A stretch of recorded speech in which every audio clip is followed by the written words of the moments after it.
So earlier this month, BlackBerry announced the Key 2, the sequel to the Key 1 flagship device that we reviewed earlier this year.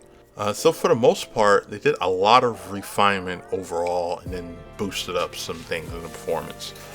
We got ours in last week, so you can consider this our first look / kind of sort of an unboxing of the BlackBerry Key 2. So in regards to what you get in the box, you get the phone itself, you get power brick, USB-C cable, and some headphones, which is cool because I don't think we got headphones for the Key 1, so you got some headphones for this one. We'll see how well they sound or how good they sound. The build is relatively the same. You still have an aluminum frame, but now it's slimmer, so you have smaller bezels. They can make room for wider keys, which is cool because they make it easier to, type, so you have to rely on fingernails and different things like that. You also have the soft grip back, which is now even better, easier to grip. You still have the same 4.5-inch LCD display, which is really good. All the keys on the keyboard are backlit and customizable.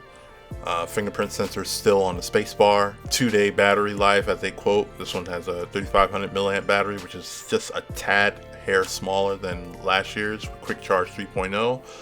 Now, in regards to what's new, you now have a fast processor with the latest from Snapdragon, their 660 CPU. Now I have 6 gigs of RAM because I think with the Key 1, a lot of complaints was that after a while it bogged down, so hopefully the 6 gigs of RAM will help. Option of 64 or 120 gigs of storage, expandable up to 2 terabytes via micro SD. Now you have dual cameras on the rear, both 12 megapixel, one f1.8, other f2.6 portrait lens with 2x optical zoom, and running Android 8.1 Oreo and some new BlackBerry software involved. On the keyboard, they added what they call a speed key. So instead of long pressing one of your keys on the keyboard that you customize, you can just create macros by, say you want to open up Chrome or something. You set up Chrome, you hit C and the speed key, boom, it opens up.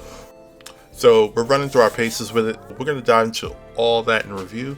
Make sure you sound off below and let us know what you want to see or what areas you want covered in our full review, which should be up very soon. Thanks for watching. Could be anywhere in the world, but you're here with us, and see you in the next video. Peace.